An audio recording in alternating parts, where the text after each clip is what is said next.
बिस्मिल्लाहिर्रहमानिर्रहीम। ज़िला सांगड़ अंदरून सिंध इन झुग्गियों में रहने वाले पसमानदा गुरबा फ़ुकरा मसाकीन के लिए डोनर हजरात के ताआवन से माह रमज़ान मुबारक का राशन हदिया किया गया है।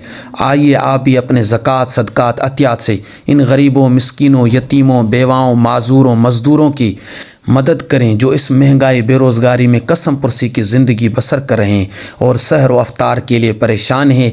आइए इस माह मुबारक की खुशियों में इन गरीबों को भी अपनी खुशियों में शामिल करें। आमीन।